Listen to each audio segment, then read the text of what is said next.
Depois das novas leis aprovadas por Donald Trump em relação aos imigrantes ilegais nos Estados Unidos, em um aeroporto movimentado de Belo Horizonte, recém-chegado de um voo repleto de histórias interrompidas, um homem tentava se situar em meio à confusão de emoções e ao barulho ao seu redor.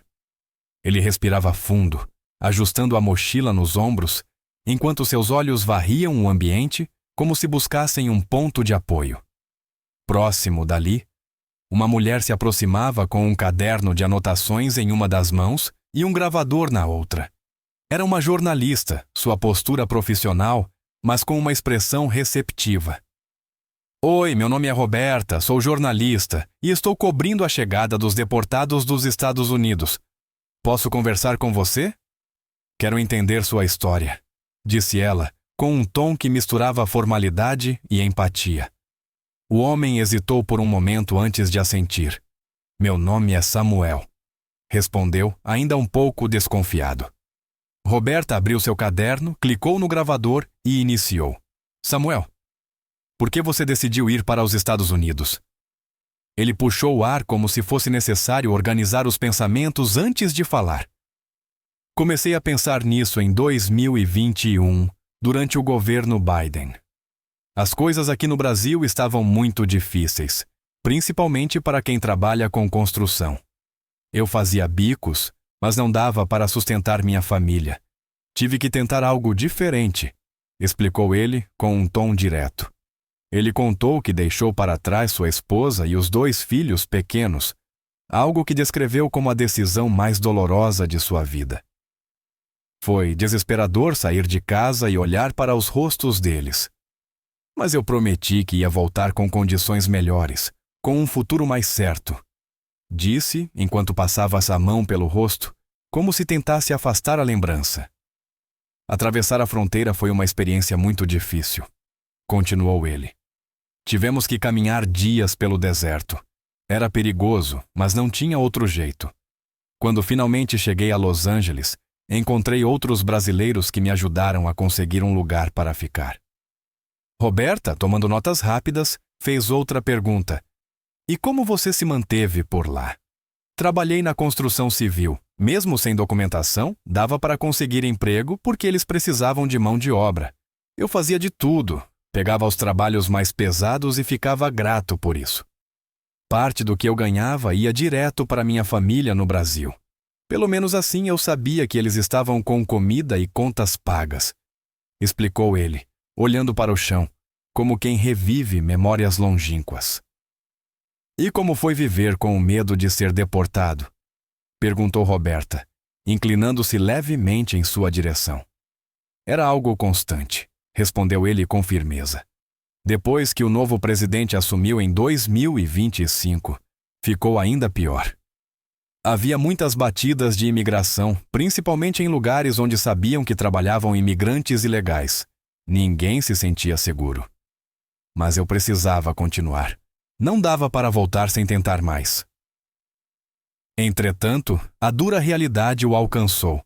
Durante uma fiscalização surpresa no local de trabalho, foi identificado, detido e levado para um centro de detenção.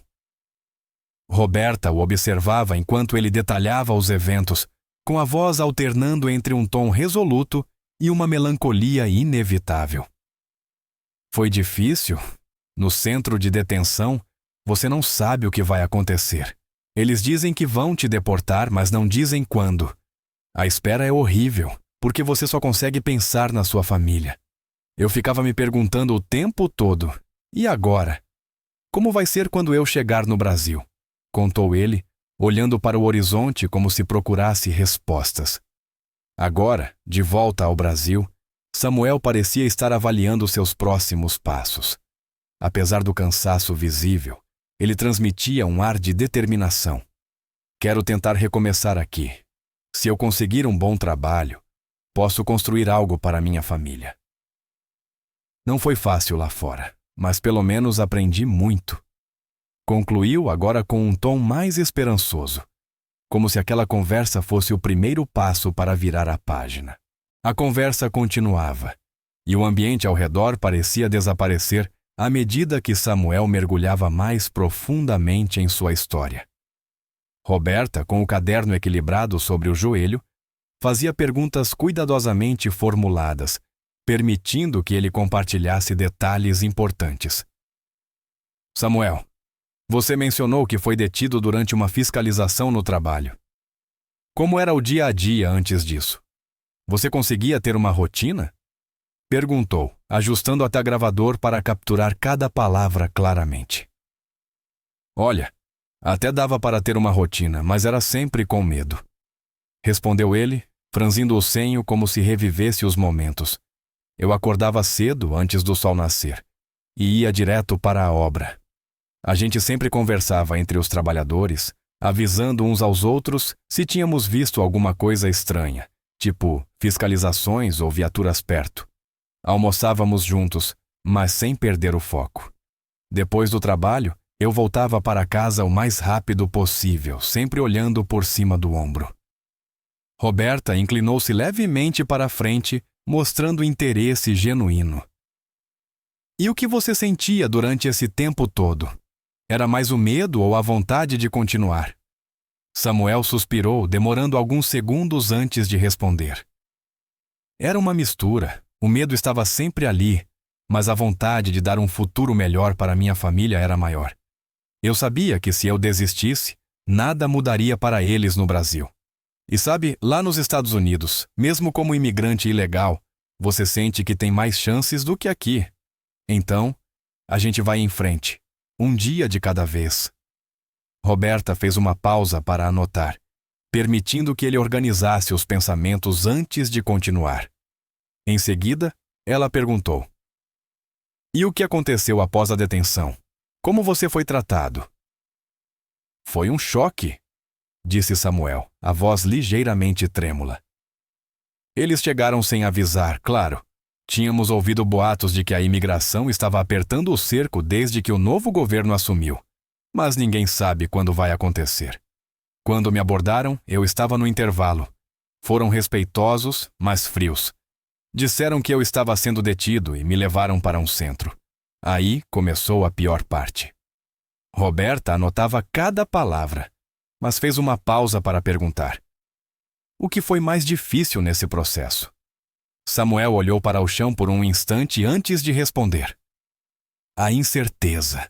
Você não sabe o que vai acontecer. Não sabe quando vai ser deportado ou se tem alguma chance de ficar.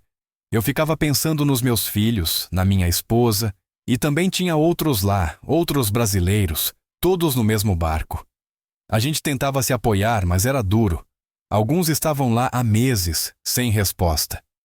Você conseguiu manter contato com sua família nesse período? Perguntou Roberta, percebendo a carga emocional da resposta anterior. Sim, mas era limitado. Eu podia ligar, mas só por alguns minutos, e nem sempre tinha sinal. Minha esposa ficava desesperada. Ela queria saber se eu ia conseguir voltar para casa, mas eu não tinha como dar respostas. Isso me destruía por dentro.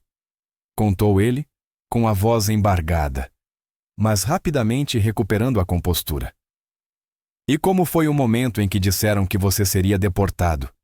Continuou Roberta, mantendo o tom neutro para facilitar o relato. Foi um alívio misturado com tristeza. Alívio porque, pelo menos, a incerteza tinha acabado. Mas tristeza porque isso significava que meu sonho tinha chegado ao fim.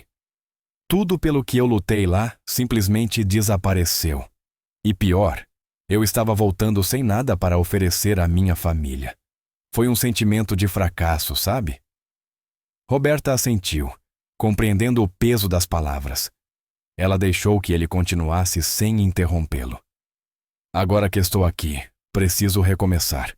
Sei que não vai ser fácil, mas talvez eu consiga usar o que aprendi lá fora para fazer algo bom aqui. Pelo menos estou com minha família de novo, e isso já é alguma coisa, disse ele, com uma centelha de esperança no olhar. Roberta, satisfeita com o progresso da conversa, fechou o caderno momentaneamente e olhou ao redor. Outros deportados também conversavam entre si, compartilhando experiências semelhantes. Ela sabia que a história de Samuel era apenas uma entre tantas, mas também sabia que era importante contá-la. Ajustando o gravador mais uma vez, ela se preparou para aprofundar ainda mais os detalhes no restante da entrevista. Samuel se recostou na cadeira de metal, enquanto o sol começava a se esconder atrás das montanhas que cercavam Belo Horizonte. O ar ainda estava pesado, mas a conversa parecia ter trazido um pouco de alívio para ele. Roberta o observava atentamente, dando espaço para que ele concluísse seus pensamentos sem pressa. Agora que estou aqui, a primeira coisa é recomeçar, disse ele, com um tom que misturava determinação e um leve toque de cansaço. Eu sei que não vai ser fácil, mas o Brasil ainda é meu país. Aqui é onde eu tenho minhas raízes, minha família, e é daqui que eu vou tirar forças para seguir em frente. Roberta fez uma última pergunta, procurando fechar a conversa de forma positiva. E o que você espera para o futuro, Samuel? Algum plano em mente? Ele sorriu, algo raro durante toda a entrevista, mas que naquele momento pareceu natural. Eu quero usar o que aprendi lá nos Estados Unidos. Trabalhei na construção, aprendi técnicas novas e vi como eles valorizam a organização no trabalho. Quero tentar aplicar isso aqui. Talvez abrir meu próprio negócio, quem sabe? Ainda não tenho todos os detalhes, mas estou confiante de que posso fazer algo bom.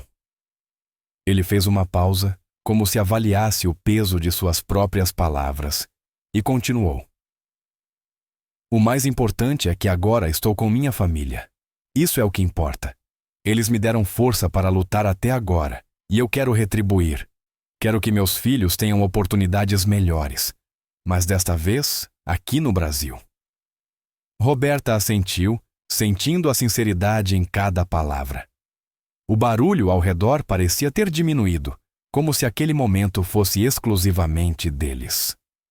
Você tem uma força admirável, Samuel. Sua história com certeza vai inspirar outras pessoas que estão passando por algo parecido, disse ela, com um sorriso encorajador. Espero que sim, respondeu Samuel.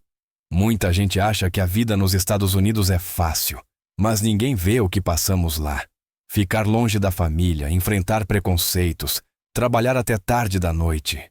Não é como nos filmes. Mas ainda assim, foi uma experiência que me ensinou muito. Agora, quero usar isso para construir algo aqui. Algo que mostre que a gente pode ser forte, onde quer que esteja. Enquanto falava, os olhos de Samuel vagavam pela paisagem, como se ele estivesse enxergando algo além. Talvez fosse o futuro que ele tanto almejava, ou talvez apenas a vontade de deixar o passado para trás. Ele suspirou profundamente, como quem alivia um peso acumulado por anos. Eu tenho um longo caminho pela frente, disse ele, voltando o olhar para Roberta. Mas não estou sozinho. Aqui tem gente que se importa comigo, que acredita em mim. Isso já é mais do que eu podia pedir. Roberta fez mais algumas anotações em seu caderno, mas estava claro que a conversa havia chegado ao seu fim natural.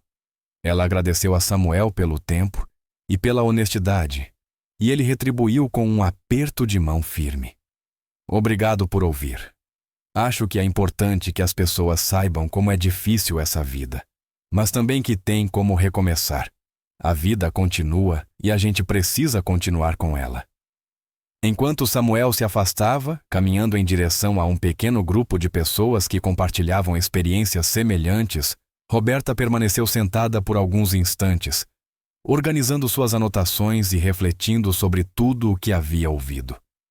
A história de Samuel era um lembrete claro de resiliência e da busca incessante por uma vida melhor, mesmo diante de desafios quase intransponíveis.